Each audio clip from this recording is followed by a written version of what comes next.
বাঙালি খানায় সবাইকে স্বাগত জানাই। আপনারা তো অনেকভাবে ফ্রাইড রাইস রান্না করে খেয়েছেন। একবার আমার মতন করে সহজ পদ্ধতিতে আপনিও শিখে নিতে পারবেন ছোট ছোট টিপস সহ।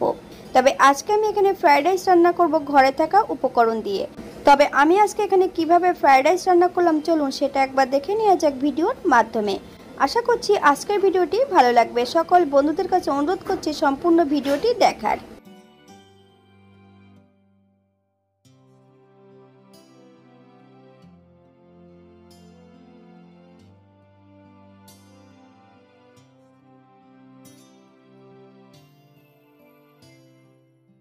প্রথমে আমি ভাতগুলো করে নিয়েছি।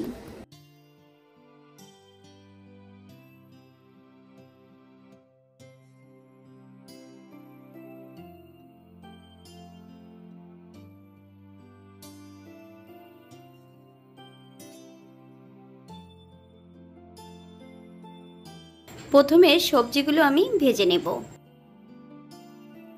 একটা কড়াইতে বেশ কিছুটা সাদা তেল অ্যাড করেছি। গাজরগুলো প্রথমে একটু লবণ দিয়ে বেশ ভালো করে ভেজে নিতে হবে।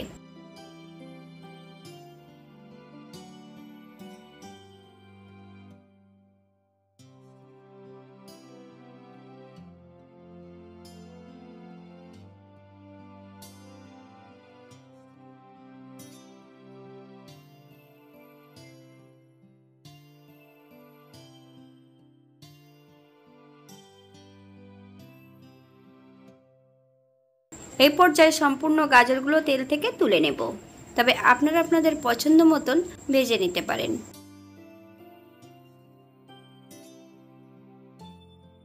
একই তেলে বেশ কিছুটা পেঁয়াজ আমি এখানে ভেজে নেব। তবে পেঁয়াজগুলো একটু বেরেস্তার মতন ভেজে নিতে হবে।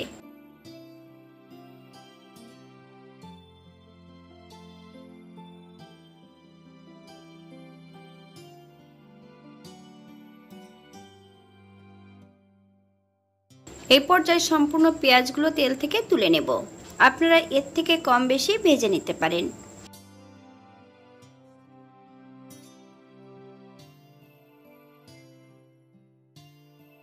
একই তেলে বেশ কিছুটা চিংড়ি মাছ আগে থেকে লবণ হলুদ লাগিয়ে রেখেছি। সম্পূর্ণ চিংড়ি মাছটা বেশ ভালো করে ভেজে নিতে হবে।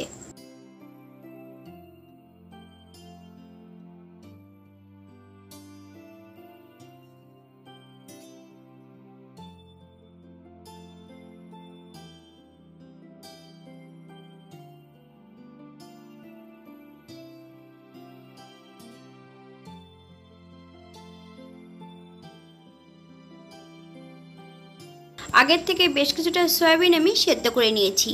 একটু লবণ দিয়ে সেদ্ধ করে নিতে হবে। এই পর্যায়ে সম্পূর্ণ সয়াবিনগুলো ভেজে নেব। 1 চামচ ঘি আপনারা যদি পছন্দ করেন তাহলে পরিমাণে বাড়িয়ে দিতে পারেন।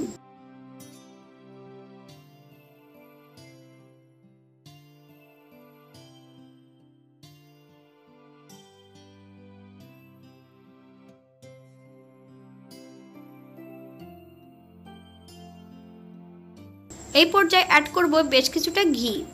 ঘি গরম হওয়া পর্যন্ত অপেক্ষা করতে হবে।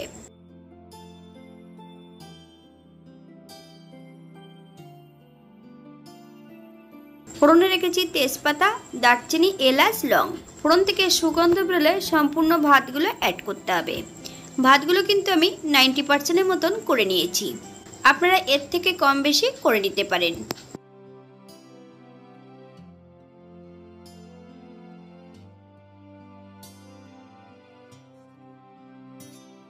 ভেজে রাখা সম্পূর্ণ সবজিগুলো অ্যাড করব।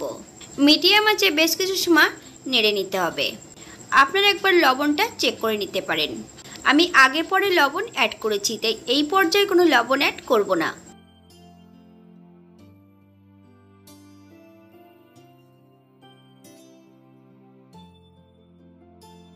করব 1 চামচ চিনি। আপনারা যদি পছন্দ করেন তাহলে পরিমাণে বাড়িয়ে দিতে পারেন। বাঙালি রান্না ঘরোয়া উপকরণ দিয়ে আপনাদের যদি রান্নাগুলো পছন্দ হয় তাহলে চ্যানেলটি সাবস্ক্রাইব করে দিয়ে পাশে থাকবেন। পাশে থাকা বেলটি বাজিয়ে দেবেন, নইলে নিত্য নতুন রান্নার নোটিফিকেশন পাবেন না।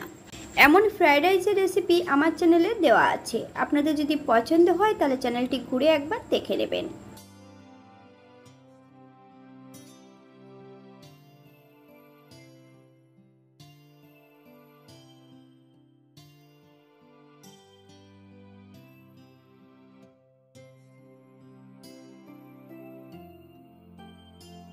আজকে আমি সম্পূর্ণ ঘরোয়া উপকরণ দিয়ে ফ্রায়েড রাইস তৈরি করেছিলাম। আপনারা আপনাদের পছন্দ মতন সবজিগুলো অ্যাড করতে পারেন।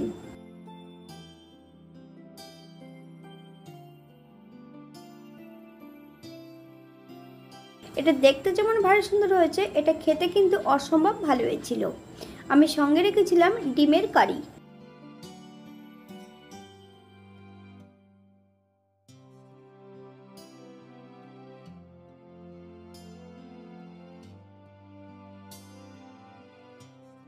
আজকের ভিডিওটি এই পর্যন্ত।